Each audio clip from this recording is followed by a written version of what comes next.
All right, I'm live, and I'm gonna share this out. I'm gonna share this screen. Let's see, we get going here.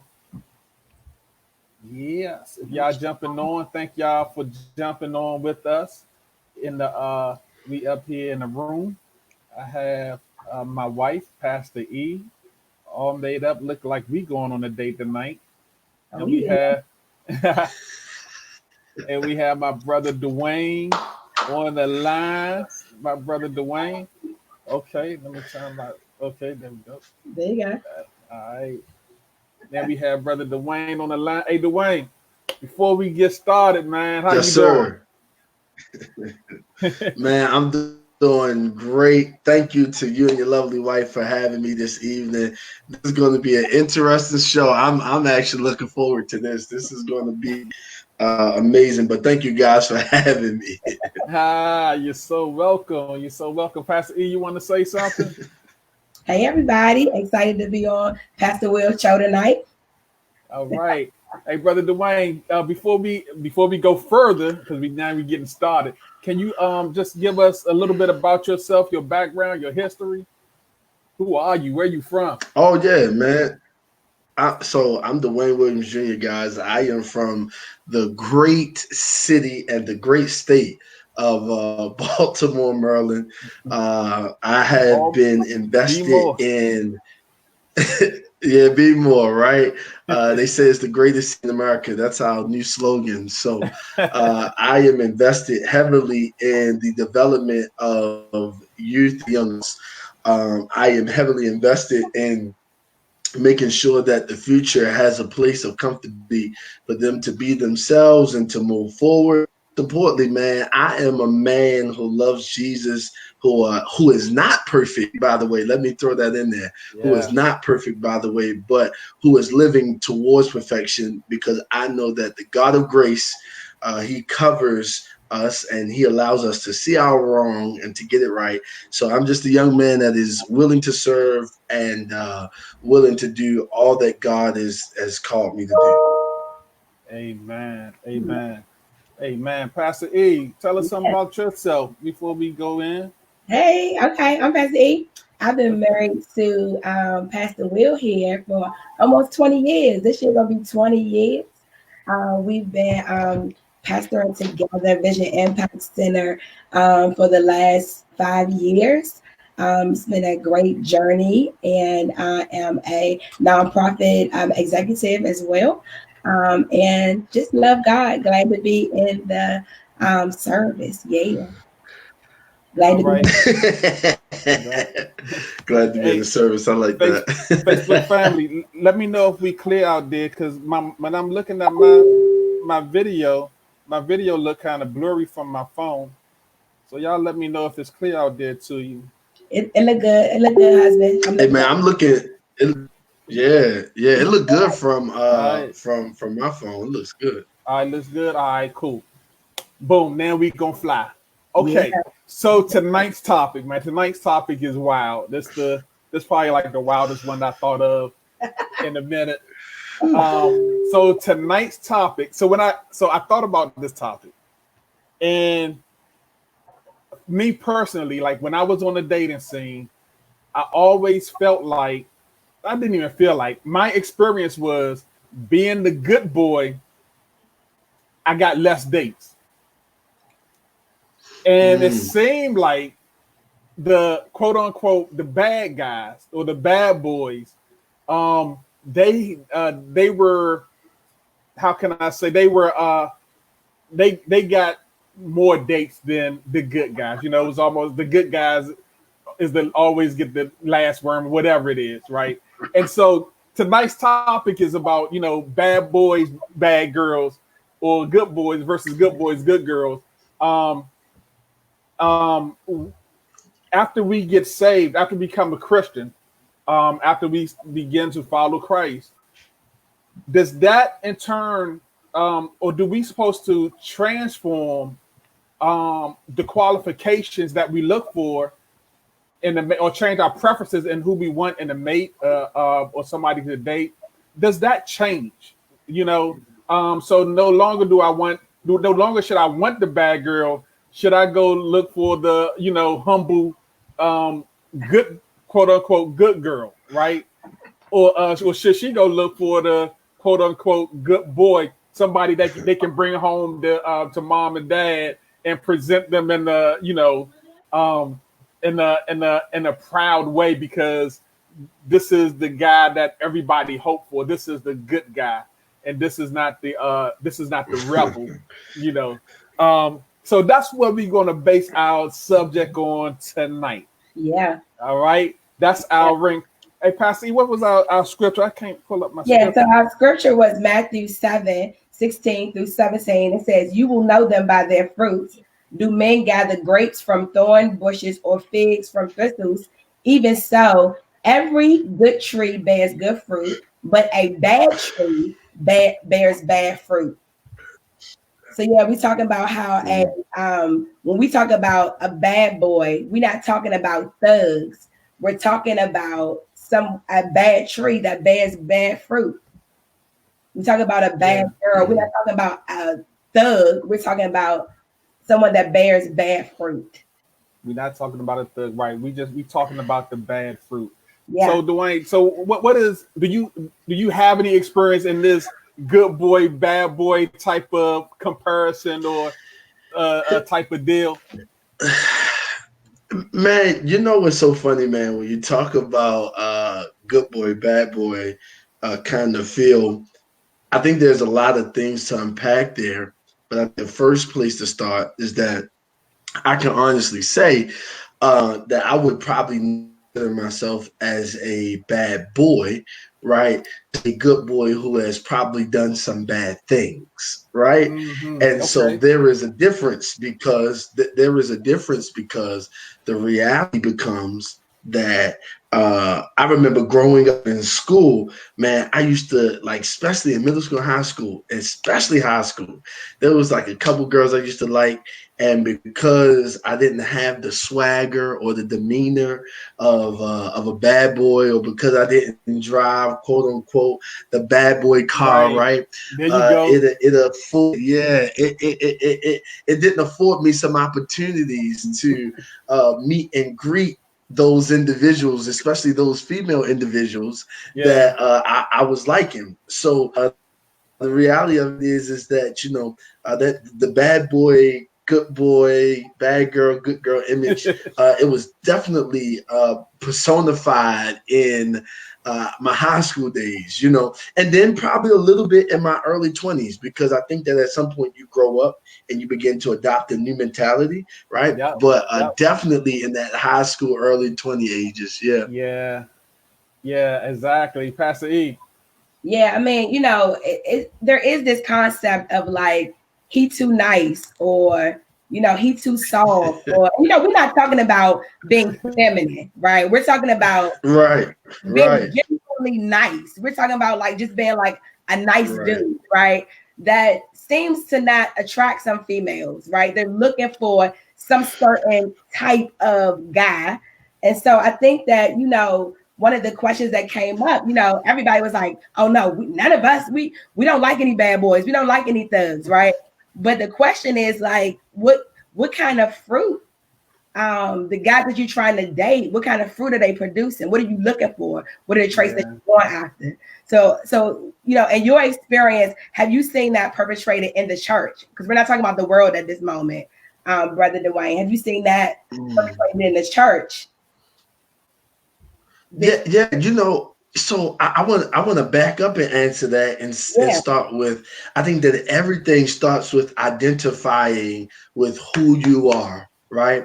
Everything starts with identifying who you are in God, right? Hashtag in God. And one of the things that I think for many of us is that you have the right intent but make the wrong decisions, right? You can have the right intent, but make the wrong decisions. I think that most of the time when we talk about, especially dating in the church world or dating in the kingdom, that many of us have a decent heart, understand the concept of right and wrong, but however, the decisions that we make sometimes, it does not equal equal up to Eve, or sometimes, quote unquote, let's go to the scripture, or what the fruit is trying to bear off of the tree, right? Yeah. And so sometimes we aren't fruit representatives. What we become is seed representatives, right? Mm-hmm. Because seed in the ground, it doesn't understand the developmental process of growth and what Right. it needs to do to become a fruit. And so sometimes we can get stuck in the ground that we miss being a fruit. This is even in the church, because what we do is we may not have the bad boy mentality or the bad girl mentality, but sometimes what happens is we have the bad girl or the bad boy thought process, decision making, right? God says, hey, don't do this until, and I don't need to say what this is. We know what this is. Don't do this until you get married, but somewhere along the lines, because let's really be honest, so we can't be told something sometimes. We got to learn on our own, that we begin to adopt or take on the mentality of not necessarily the attributes of the bad boy, bad girl, but just the mentality of the bad boy, bad girl that stops us from really producing fruit. Yeah, that's good. I remember I never became a bad boy, but I don't consider myself becoming a bad boy, but I did some bad boy things. I did some things that was unpleasing to God. That wasn't a good representative for my family. Yes. But I was the kind that I wanted to experience what everybody was talking about, right? And so, because they hyped it up so well. They hyped it up, man. And I was like, when I get my opportunity, oh man, I'm going in. And but nobody never said, they never talked about the risk, and they never talk about the what happens afterwards. They never talked about that. They never talked about, now you're gonna be scared for your life, like, or are you about to have a baby out of wedlock, and you're a musician. They never talked about that piece. It was, so those things were never talked about. So I definitely agree with you. Like, you don't have to be the bad boy, but you can be a good boy doing some really bad things. So absolutely. Then how can and I'm thinking for all my ladies on tonight, because our congregation is only single ladies, right? So I'm thinking about my ladies tonight. Lord Jesus. How do they determine? How do they get to the heart of it when it's really a bad boy, and when it's just a good guy doing bad boy things? Help us get to the root of that a little bit, Brother Duane. Now listen, Pastor E, that is a phenomenal question, because I'm going to tell you why that's a phenomenal question first. I think that many people mix up bad people with just bad decisions, right? Please, I want to drive this. There are bad people in the earth, right? Yeah. But then there are people who just make bad decisions. Yeah. So if I hear the question right, how can I decipher between the two, especially when I am a woman, right? How can I decipher between that? I think the best way to decipher between that is the first word is to look at actions, right? Yeah. Because even if I make irrational or decisions that I'm not happy about, there's still a positive reaction that I give to that woman that I am genuinely concerned about. Yeah. Right? Yeah. For example, there is no secret that you guys have been married for a long time, that there have been some arguments, because I know that both of you are opinionated, right? And have your own minds, that the tone or the level of that tone has got a place that may not have been comfortable for both of you. Absolutely. Right? Even even maybe some things have been said that you're like, I probably shouldn't have said that. That's what we call a bad decision, because his intent is still righteous towards you, right? His intent is still honest towards you, but that's just a bad moment, right?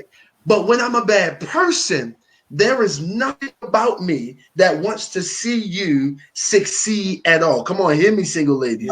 There is nothing about me that wants to see you succeed at all. That means I'm putting down your dreams. Come on. I'm talking against all of your positivity. I'm calling you stupid for wanting to hold out and wanting to wait until you get married and not making you feel comfortable about the decision. Come on. Come on. Y'all got me. Let's unpack this. What I'm doing is I'm recognizing, right? I'm recognizing a bad person from bad decisions. And so if any man cares about a woman at any level, or if any woman cares about a man at any level, there always are going to be some moments of a bad decision. But bad intent or bad people can't exist. And they can't exist for you because what it will do is stop your progression of growing. Yeah. Let me go a step further. Peter in the Bible, he's rolling with Jesus. The right intent, because he's rolling with Jesus. But he says, you know what? I ain't gonna let y'all roll up on my master like this. I mean, I cut your ear off. Bad decision. Yeah. Because his intent, come on, y'all. Come on. Come on. His intent was to protect his master. His decision just was the moment. But see, Judas, come on. But see, Judas was a bad person because Judas didn't, come on. Judas didn't want Jesus for his purpose. So he felt like, I'll go and tell and give information so that Jesus can't get to where he need to be. Come on, young women. I want y'all to hear me. There are some men who do not want you to accept the promotion, do not want you to be greater than them in certain areas and do certain things because they don't understand that when you get married, number one, leave. Now, I've never been married, but what I believe is that if your woman is doing greater than you, you're still a team. But if a man can look at the fact that you are a team and he looks at you as an individual, that might be a person that you don't even want to go next to. That's it. So it's all about the intent. It's all about the purpose, because there is a difference in decision making versus a bad person altogether. Yeah. Good. That's good. That's good. Yeah. So would you? I think I may say that, you know, if you meet the person, based off of what you're saying and based off of what I can gather, that now when I meet a person, I am looking at the decisions that they make, and I'm determining whether if I want to be a part of their future decisions based on their collective decisions that they've made. Right. Now do I want to be part of your decision making? Right. Yeah, because somebody just asked. That's really good. Somebody just asked in the chat. They said, I know, I've seen it too. Yeah, if someone is in a cycle or a season of bad decisions, even if they are a good boy or a good girl, are they ready to date? Right. So, and that's a wonderful question. And the best way to answer that is you have to see what bad decisions they're making, right? Yeah. Because and let me expound upon it for an example. It may be a bad decision, right, with their temper. Okay. And then let's be honest and say this. It's also about what you can deal with as an individual, because there will be nobody, I want to say this loud and proud, there will be nobody that will come into any relationship perfect. Nobody. Absolutely. Because the reality of it is we evolve every day. And even and you guys can help me with this because you're the longevity of marriage. Even in the marriage, there is still stuff to evolve into, because you're forever evolving. What you have to decide is what bad decisions can you necessarily live with, and what bad decisions can you necessarily live without.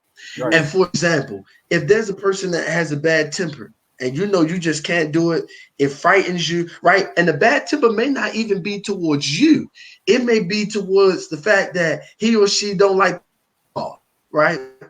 He or she is, just mad when people disrespect them. Other than that, they pretty calm all the time. But if you disrespect them, they go from 0 to 100. Because I'm being honest, because I had to learn it. Because I was one of those individuals that I didn't like people disrespecting me, man. Because I tolerate so much from people that when you disrespect me, I found it to be the lowest form of disrespect. Because I'm like, whoa, disrespect you. But so I had to learn how to control that. So I'm saying that if he's that individual or she's that individual, what is, does that work for you? Are you patient enough for them to work through it? Are they open enough to working through it, right? Have they admitted to you that they know where they lack and they're willing to work through it because they see that it's a problem? It all depends. If you say, hey, do you know the other day I watched you do this and that might be a problem, and they can't really confess to the fact that it's a problem or an issue, might not need to do it, because that's going to be a problem for you. Come on, y'all. Come on. Let's really unpack this. You've got to look at stuff. And I think the sad part to dating right now is because we have so many people speak from a tainted and a painful place that they are giving the obsolete value to the whole situation. Glory be to God. I just felt my help moment right there. we have people. We listen, y'all, because we have people who, and I ain't trying to be shady. I'm just being real, because this is who I am. I embrace everything. People can DM me, inbox me. I'll tell you the same comment I make via live, I make personal, right? We have people that are speaking to singles from a tainted and painful place. Absolutely. And the truth of the matter is that you can't speak to people from a tainted and painful place. You got to speak from a holistic place, because dating is not that. There is no scripture in the Bible that speaks to dating. So dating becomes now a thing that is open and kind of like, what works for you? How does it work for you? How does it work for your moral standards? How does it work for your practical standards? How does it work for your spiritual standards? How does it work for what you have and what you're trying to accomplish in the earth and through God? There is no quick book that says, well, if he act like this, he's not the one for you. I can't stand when people do that, right? Or she act like this, she's not the one for you. You don't know. There is a holistic picture to deal with. So let's really be honest. I used to hate when females would make this statement via social media and other stuff about, oh, hey, you don't got time to love a guy through his hurts and through his pains. Sis, hold up. Wait a minute. Some guys are loving you hurt and through your pain. Come on. Y'all, I'm not, hey, listen, I don't know nobody else to be. Right. But the three names on the screen, Duane Williams Jr. That's all I know how to be. I don't know how to be nobody else. Like he loving you through your pain. You still bitter from some stuff, and he went through that with you. So you gonna tell women across America, don't work through no man with pain. Right. That's not a holistic value. That's not the reality to who God is. Because when God assigns you to an individual, he gives you the grace to work with that individual. Now, here's the problem. If God ain't assigned you to that individual, come on. If he ain't assigned you to that individual, he can't give you the grace to work the individual. Countless stories have I heard individuals, especially women, who said, people told me to leave my husband, leave my husband, leave my husband. And guess what? The Lord kept telling them to stay. Right? Because I believe that the Lord gives us grace for who we are supposed to be with. Now, if you ain't supposed to be with that person, he ain't going to give you the grace for it. Mm-hmm. Not before marriage. Yeah, definitely not. But absolutely, yeah. It's going to be red light, red light, red light, red light. No green lights. No Mother May I goes, Yeah. I think that's real good what you're talking about standards though, right? About, what I hear you saying is about preferences and standards, that a lot of dating and coming into relationship with people is about preferences and standards, right? So once you become a believer, it seems like you have to now get rid of some of those unhealthy and worldly traits, things that you may have been looking for before. You have to let go of some of those preferences, some of those standards. And so what would you consider, and I know I'm putting you out there because you're single, but what would you consider in your preferences and standards and looking to date? So here's the thing. Can I first address the preferences and standards? Yeah, come on. Because here's what I want to say to that. Don't allow your preferences to outweigh what is organically right for you. Okay, that's the best way I want to say it. Don't allow your preferences, because what happens is, and let me explain that. You have women who's like, man, he's really nice. He considers my feelings. Even some men, she's really nice. She considers my feelings. She's willing to learn about my Jesus. He's willing to learn about my Jesus, but he may not, or she may not look all of the way in which you want, right? Okay. What happens is, come on, we're going to unpack this tonight. What happens is then we kind of stray away from that individual because maybe to some degree we don't have the physical attraction. Now, I want to pause there because I do believe in physical attraction to a degree, but I do not allow physical attraction to outweigh me, because if I let it outweigh me, what it will do is it will make me miss who God has for me. Because I want everybody to hear me clearly. I'm not telling an individual to not consider physical attraction. Yes, I'm telling you to consider it. What I'm saying is to not allow it to outweigh everything else, because you don't want to get something good in your possession. Come on, y'all. Let's really talk about this. How silly of it is you keep, how silly is it of you to keep praying to God? God, give me something. God, give me something good. God, give me something good. God, give me something good. He give you something good, and maybe his eyebrows connect, and you don't want him no more. Come on, y'all. You don't want the unibrow? You don't want he the can unibrow. go get that cleaned up. Yeah, he don't want the unibrow. He can go get that cleaned up. Like, really, how come on. How silly is it of you? God, give me a good man, give me a good woman. Y'all out there like Sherman Clump, just like Hercules. You know, come on. You are Hercules. You know, how silly is it to pray something, right? How silly is it to say, God, give me a good woman, give me a good man. He gives them to you, and there are just a few things physically that you don't like or that doesn't necessarily meet your eye, right? So you have to consider. So when we talk about standards and characteristics, I do believe that when you become a Christian, there are a few standards that absolutely change, right? Yeah. There are a few standards that absolutely change when you become a Christian. Not every standard, because some stuff still remain the same. Listen, if you want to be physically attracted to a person, that's whether I'm a Christian or not, whether I'm saved or not, whether I'm a believer or not, right? If you want somebody with moral standards, that's whether you're a believer or not, right?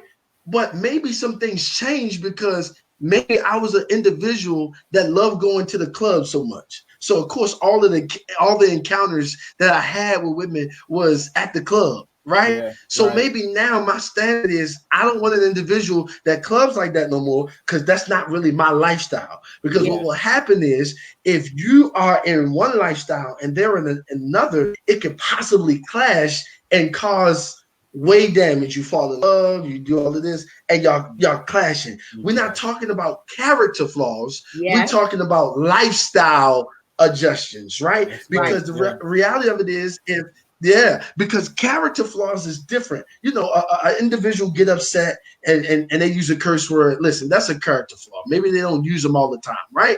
But that's a character flaw, right? Because, you know, there's some more work that needs to be done. But however, what we're talking about is a lifestyle. I don't want to be a person who goes to church, but my significant other stays at home. Yeah. That's a lifestyle change. Because what's going to be happening is You're going to be getting fed and getting stuff. And listen, maybe you don't go every week. That's fine. But you go and they don't. That's going to create a barrier. Yeah. Right. Watch this. What you believe is going to create a barrier. Absolutely. Because if I believe in the risen Savior, right, Jesus the Christ, right, and they believe in, Ramadan and noodles, what I mean?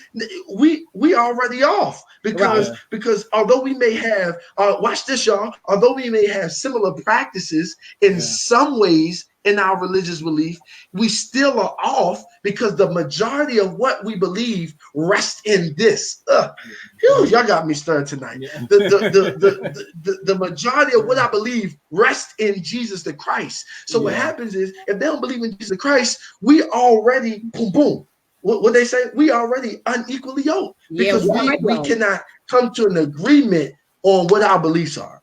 Yeah. That's good. I think Pastor Willie probably don't want me to talk about this, but look, when we talk about it, we wasn't he like light-skinned girls. So I wasn't necessarily his preference. Talk about it, Pastor E. Talk about it. Tell the truth tonight. Necessarily his preference. Okay, I wasn't necessarily the type of young lady that he dated at that time. Because I knew just by happenstance, I knew somebody that he used to date, right? And let me just say, they had a little the type of young lady that he dated, his preference had a little something with them. They light skinned, they was real, And so when I'm out of water. I need to drink my nervous water now. I'm out of nervous water. Go ahead. So don't stop the story. Come on now, this is good. So we, and frankly, I dated a certain type of guy as well. He was bald headed, he was tall, he was this, he was that. So we both came into a situation where we both had preferences, right? And so I like what you say about not letting the preference outweigh the good thing that God is putting before you, because that could have happened. Yeah. We could have been totally distracted by preference and missed standards. And I'm so glad y'all weren't, because I didn't know y'all before 7, 8, 9. How many years have I known y'all now? Like 10 years? Maybe 10 years, Something like that. Something like that. Yeah, something like that. So here's what I'm getting ready to say. We are in double digits. I'm so glad that you guys didn't, because when I first met you at Bishop McConaughey Church, my sister's home church, right? And you guys' old home church and y'all family, you guys were impactful together. Do you understand? Like, I was like, I said, Kalita. Kalita's my oldest sister, y'all, for those who don't know. I said, Kalita, who the heck is that? Like, impactful together. And it's so crazy because I didn't even know this story that you're telling now. When I met you guys were inseparable at the hip. Like, I remember playing for you guys one time on the drums down in Virginia when y'all did worship. Y'all was so in sync. Now, listen, I'm going somewhere with this. Y'all was so in sync, because somebody need to hear this, man. You guys were so in sync, right? Because I keep driving that word in sync home for a reason. The Bible says, what God put together, let no one put asunder. Now, most people think that's about cheating and infidelity and all of that. I want to add a caveat to this tonight. Yeah. That's also about the fact of purpose. The reason you two got together, yes, there was some level of attraction there for you two, because it had to be. That's what got to you. Oh my God, okay. Yeah. After I got out of my light skin phase, you was like, oh, look a little ab, right? After you got out of your bald head tall phase, you was like, oh, look at Reverend Willie over there, right? And so I'm saying that to say, as we're in sync, it has created such a level of passion and purpose. 2 P's I love. Yeah. Passion and purpose in the earth. that you would not even be able to tell, oh my God, they wasn't necessarily each other's type beforehand. That's a pause moment. That's a pathetic pause moment really quickly for those who are listening. Man, you got to find you a partner that you're in sync with. Yeah. Right? You got to find you a partner that you're in sync with. And you got to trust that God is going to give you physical attraction, right? You got to trust that God is going to, you're going to love waking up to them, right? You've got to trust that God is going to give you the necessary things that he knows that you need to be in that relationship. And I think that is the greatest part of that. That's amazing, because if you two didn't realize that, let me step away a moment from necessarily my type, then I would actually miss, y'all get ready to miss this, I would miss my blessing. There is absolutely a bigger purpose than physical attraction. Like you said, physical attraction is one thing and it's needed, but there's a bigger purpose beyond the physical attraction piece. So we only got about 20 more minutes.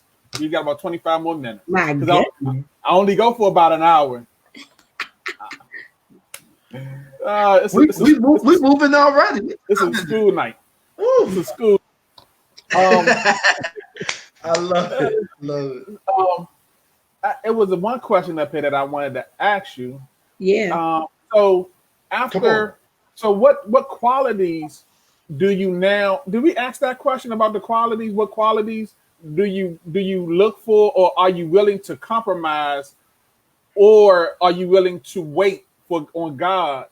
So he send you that one that he gives you to go on. So are you willing to wait, or have you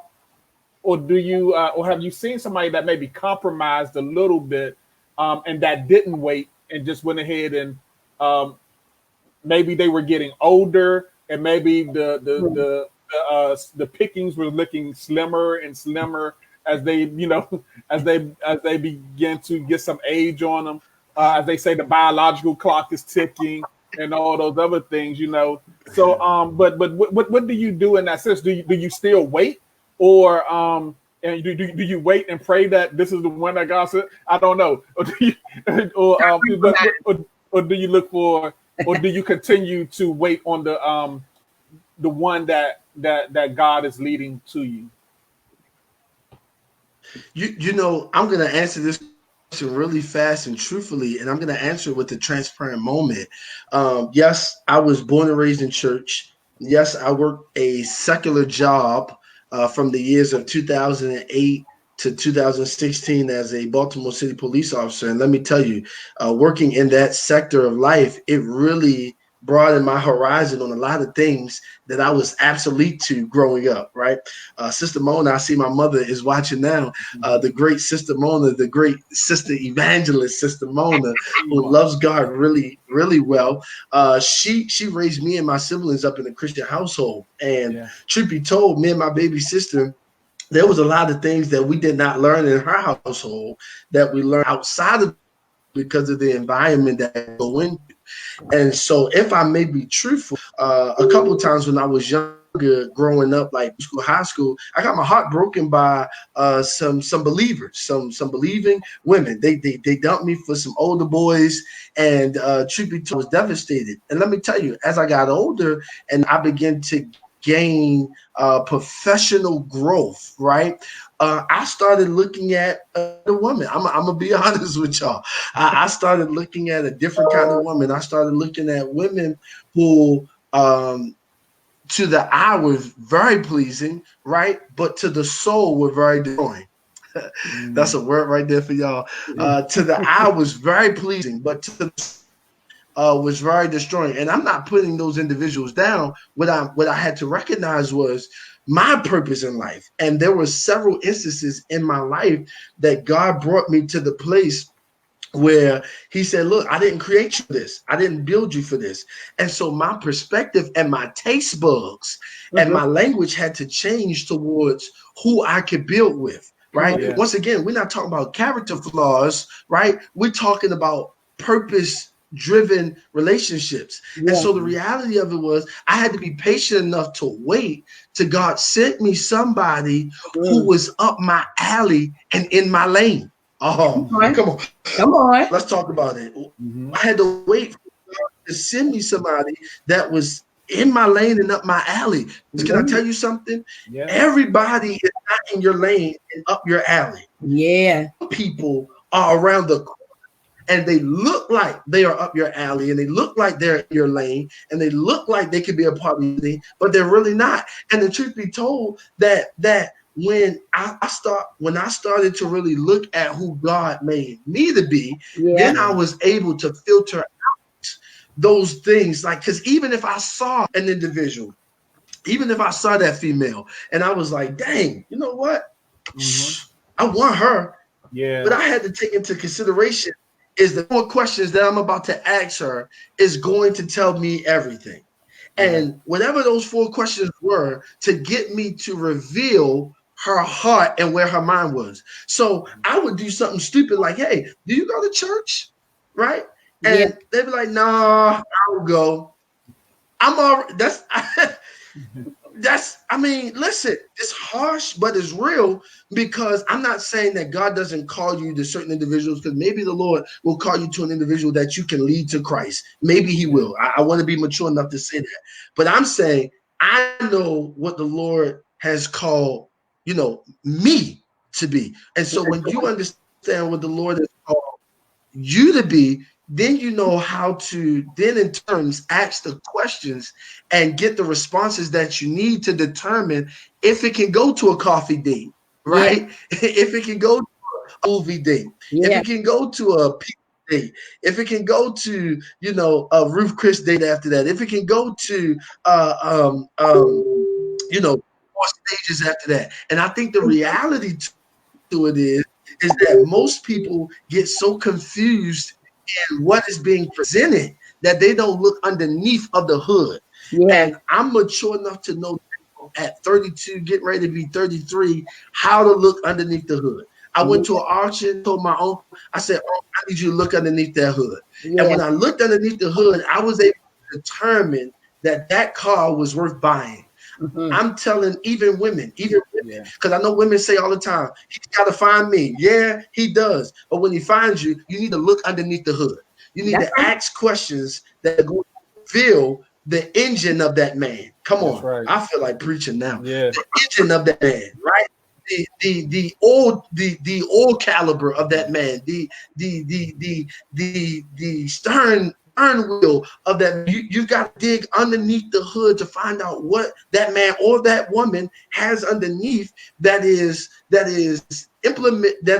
complementary to your purpose and to your destiny. And I think that is where you start. When you figure out what you are and who you are, because I said it, the Lord may make you a person. I've seen people who have met an unbeliever, brought them to Christ, they've got married, literally live happily ever after, because that was the assignment that the Lord called them to. That's why you've got to know what your assignment is. And so for me, I don't think my assignment, and I ain't gonna say that, I know my assignment is not to lead my wife to the Lord, but that my wife would already know the Lord, that I would lead other people in ministry to the Lord. And so that's imperative for people to know, like what your assignment is in the earth. Then that will help you understand where you need to be with your mate and your significant other. Okay, I want to get into that though, Pastor Will, right quick, because he hit on something. He hit on something I want to get on. See, I think there is a fine line though with, this idea of you're going to get into a relationship with someone and then you're going to change them, right? Yes. So from my perspective, that's a no, right? It's like you're not going into a relationship with an eye on changing someone. Right. So let's talk that through. Let's like dig into that a little bit, because this idea that you're going to meet someone and then you're going to bring them, you will introduce them to Christ. That's great. They come into the knowledge of Christ. Yes, you should be doing that for everybody, right? But this idea that a woman or a man can change someone, I think it's a huge misconception that we should talk about. It is a big misconception. So let me go ahead and spell it out. You cannot change anybody. Okay. Yeah. Let me say it one more time. You cannot change anybody. Now, let me tell you what can happen. Because when God assigns you to an individual as a husband or wife, right? Or you feel like in the dating process or in the courtship process that you two are going to get married, God will allow you to be a vessel to help an individual change who already recognizes that they need to change. That's Come right. on, does that make Right. sense? They Yeah. have Come to on. recognize So, it. in other words, yeah. So, in other words, if I'm in a relationship with this woman and I say to her, listen, I know that I can have temperamental moments, right?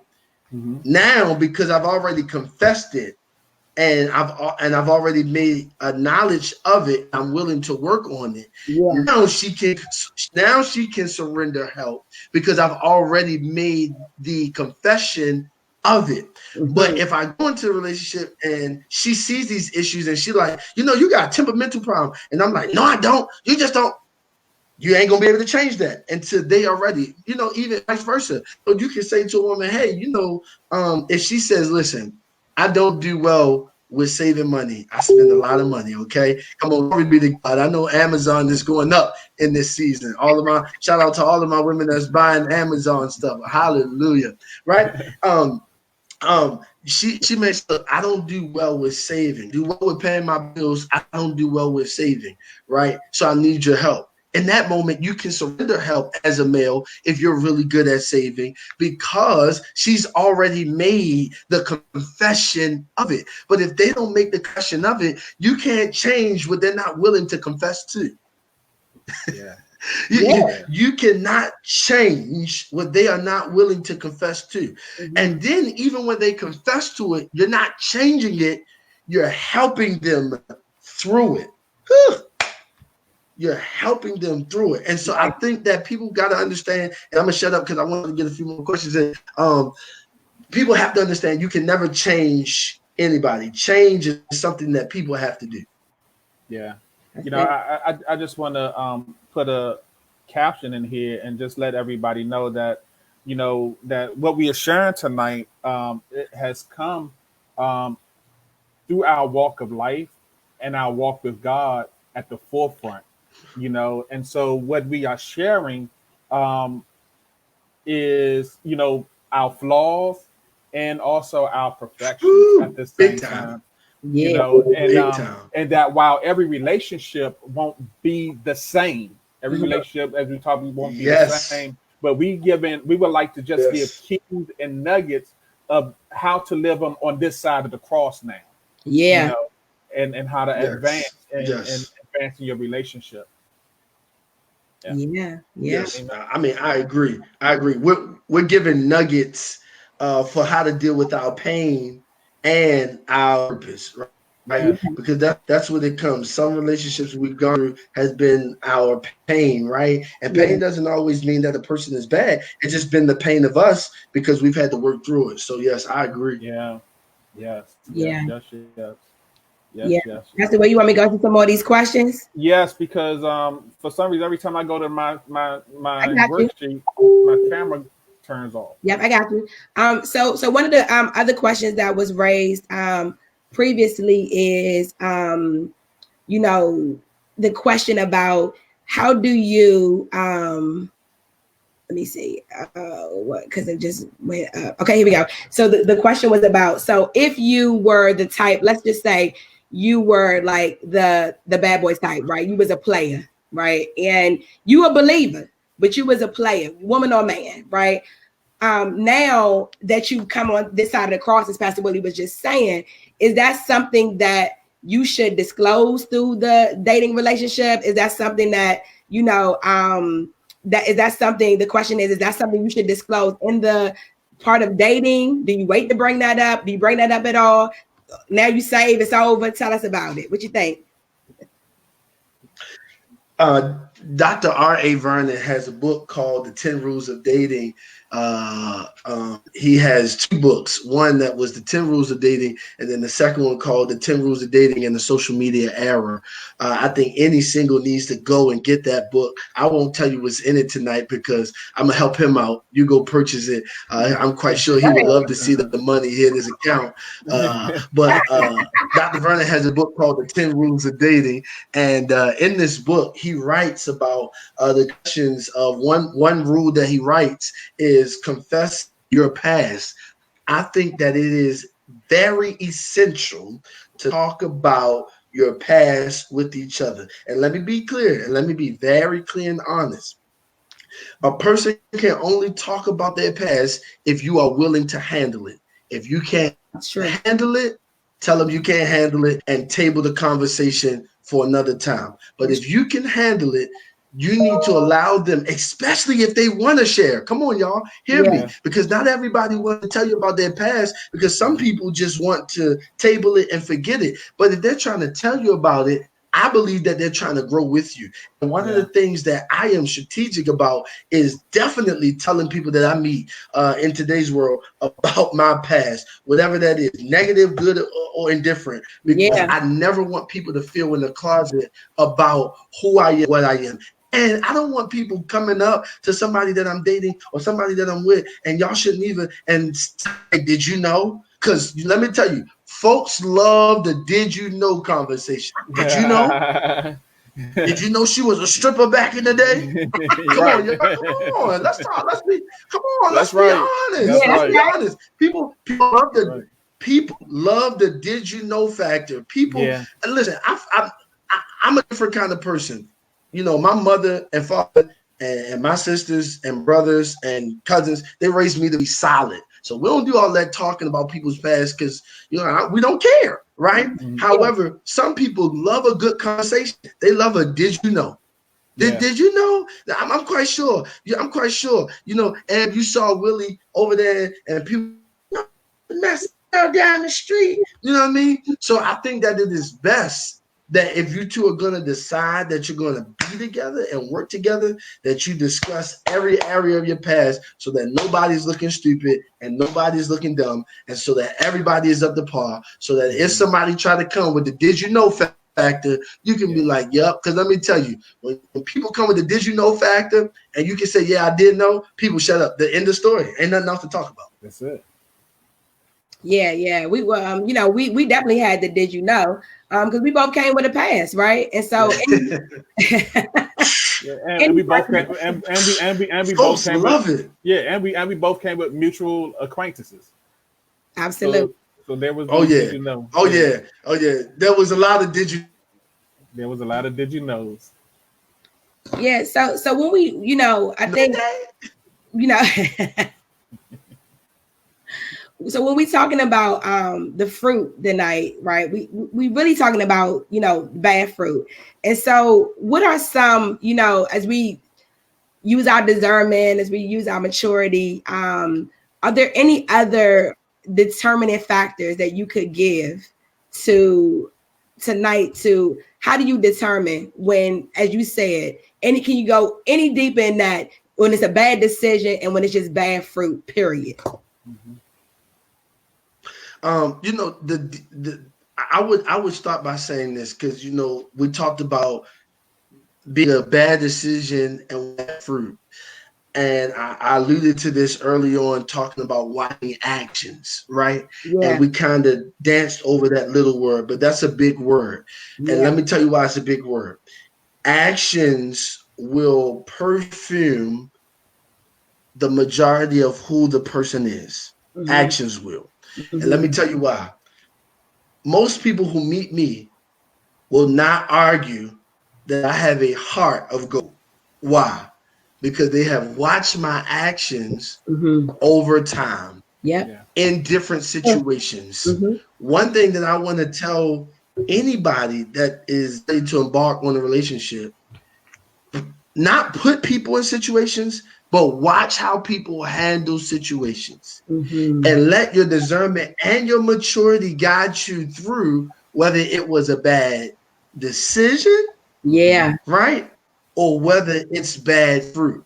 And here's the other piece that I want to give to that. Some people will talk to you about the bad decision, right? When they come down, and you say, "Hey, look, we were out the other day, and I noticed you," and they will honestly admit to you and say, "Hey, look, that's not me. I had a bad moment. I'm sorry that happened." And then they will try their hardest to work at not making that bad decision. A bad fruit would be, you enjoy the date, you go out on a date with them, you enjoy it, you're trying to reach them, can't reach them, right? Probably bad fruit. Every time you talk about seeing them or going on another date, it's excuses, probably bad fruit. Right? Come on. I'm gonna talk about it because I'm gonna be real, and I didn't learn this until recently, and that is, when you really, I said, ball coming out of me, like, when you really want to be with somebody, like, you find time. Yeah. You find time. I'm talking about through ministry engagements, through your purpose, through your work. You find the time. And at first, I used to think that statement was a joke, but that statement is real. You will find the time. You'll be like, listen, if you know you got to be to work, if it's a Saturday and she off or he off and you got to be to work at 5, you just were at breakfast with him in the morning, right? Because you're going to find the time. Come on. Let's talk about it. Let's talk about it, right? You know, if you work in the evenings and he or she works in the mornings, you'll find the time to maybe go to them on their lunch break just to have lunch with them because you want to invest in that person, Lord. You'll find the time and you'll take the time. Yeah, and you'll take the time. You'll find the time, and then you'll take the time. And I think that that's a real statement. And I used to overlook it because I'm not going to lie. I used to overlook it because I was in my little player mode, right? And I was just trying to feel my options and feel, come on. Let's be honest. One thing nobody ever has to worry about. I'm going to tell the truth for myself first, right? Because here's the problem with too many people. I don't want to give advice if I can't live the advice. And I think that we have a lot of people that's giving advice and giving solutions, but can't live the advice or won't be truthful about how they got to that place. And so the reality of it is, man, is that, because I wanted, what they say, my cake and my ice cream, which I think both of them do go together. So that statement is probably null and void. But I wanted my cake and I wanted lobster. Glory be to God.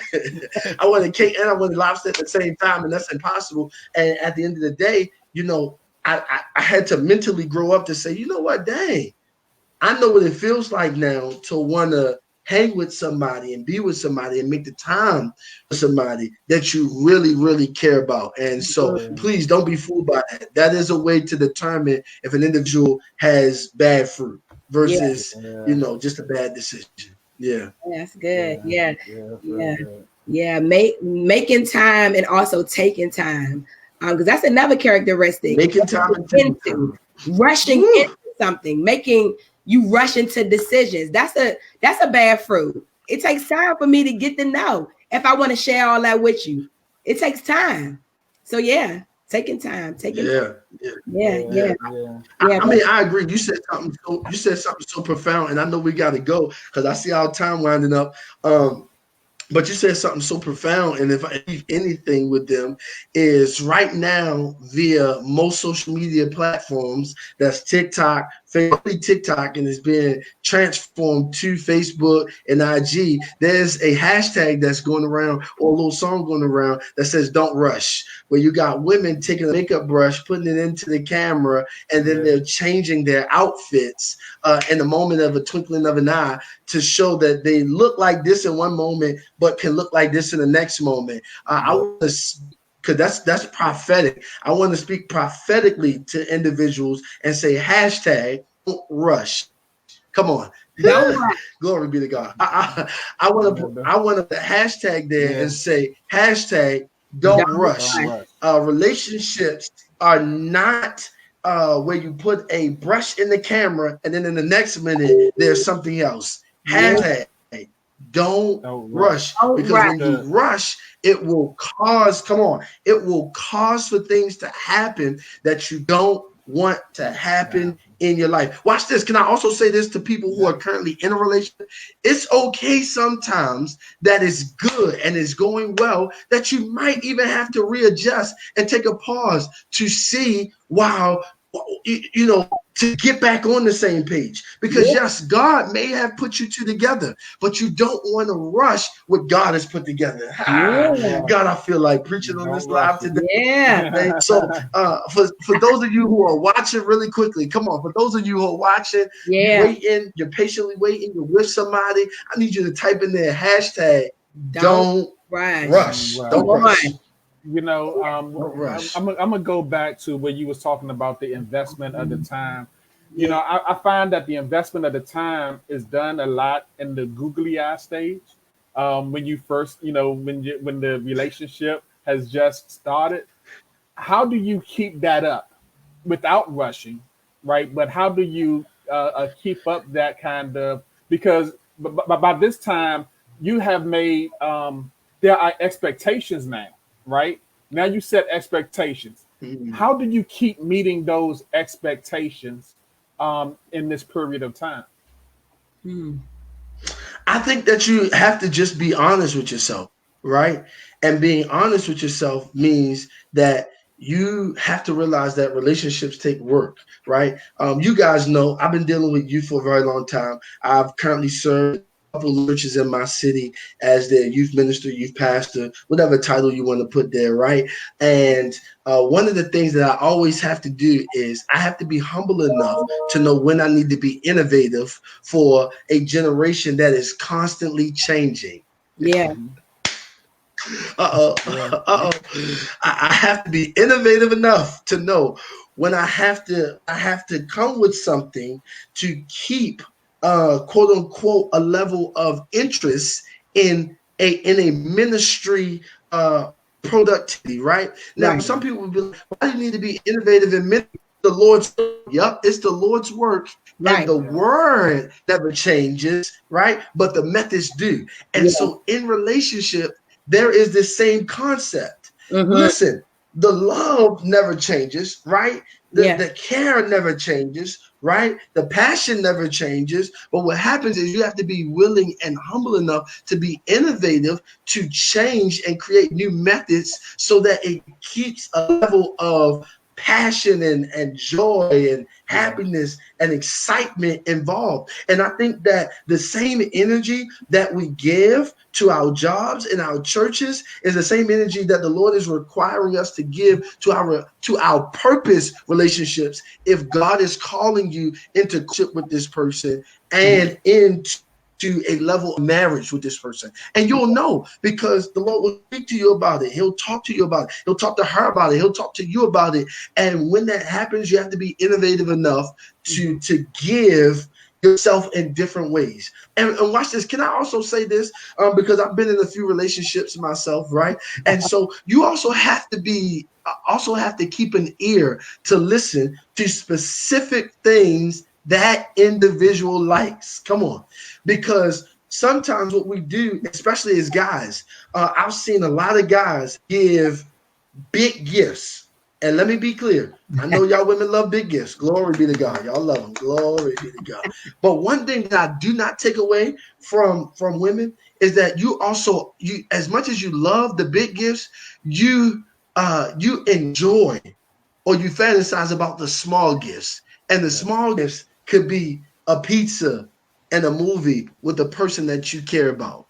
Because really, you want to know that investment from him or the investment from her is the same that you're giving to them. And so the reality of it is that please don't take for granted how innovative you need to be in a relationship. Yeah. Okay. So Duane, so we're gonna end it out. Do you have any final words that you I mean you've been talking a lot, but do you have any final words? And I thank you for being my guest tonight, man. I really appreciate it.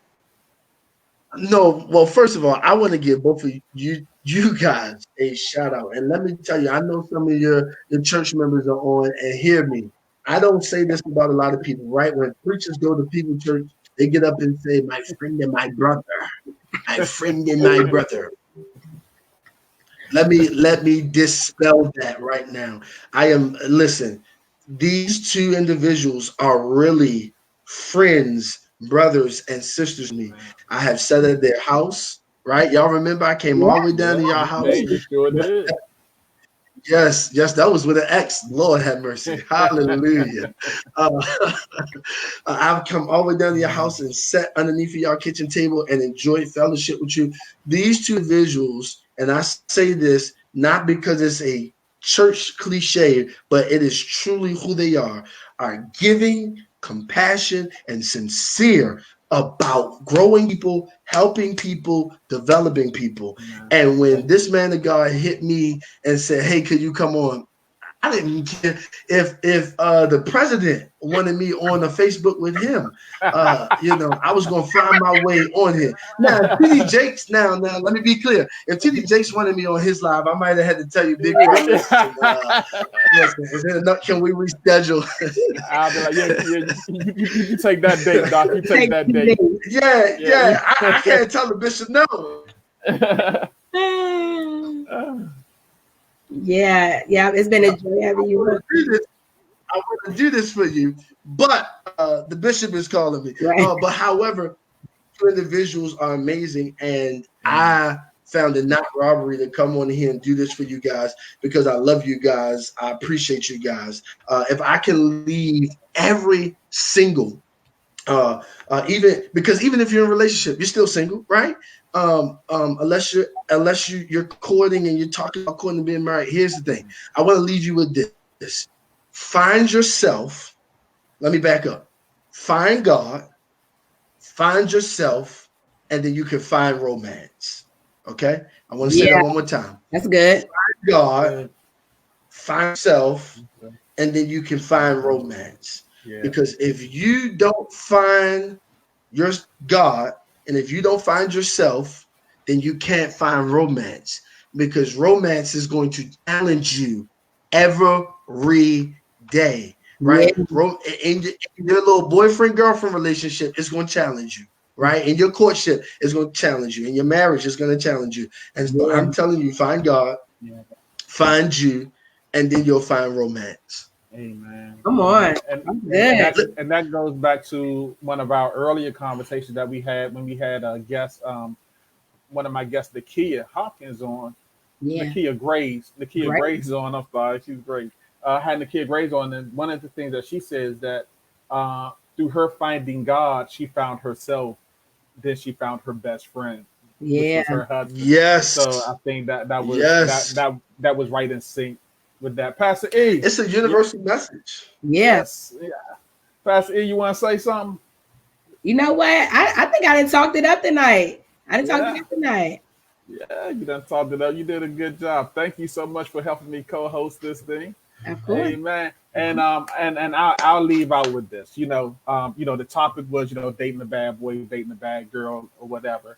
I made this joke and on the Facebook that thugs need hugs, or thugs need love too, right? And hey, this is my cousin Keenan. So and while this is true, you talked about making decisions. Yeah. And not only are we looking at our counter how they make decisions, but we also have to look at us on how we make decisions. That's right. Our own self. Mm-hmm. And the Bible says, be transformed by the renewing of your mind. Yeah. And you begin a new decision process in that transformation of your mind. If your mind is not transformed, you can't make the decisions that need to be made. That's Amen. Right. You can't make the godly decisions. So be transformed in the renewing of your mind. Mm-hmm. And that's how I'll end up tonight. Thank you guys for coming on. I would like to thank everybody that joined in and everybody that's going to look at this replay. Man, thank y'all. We had a lot of fun. God bless y'all, man. Good night. Thank you, man.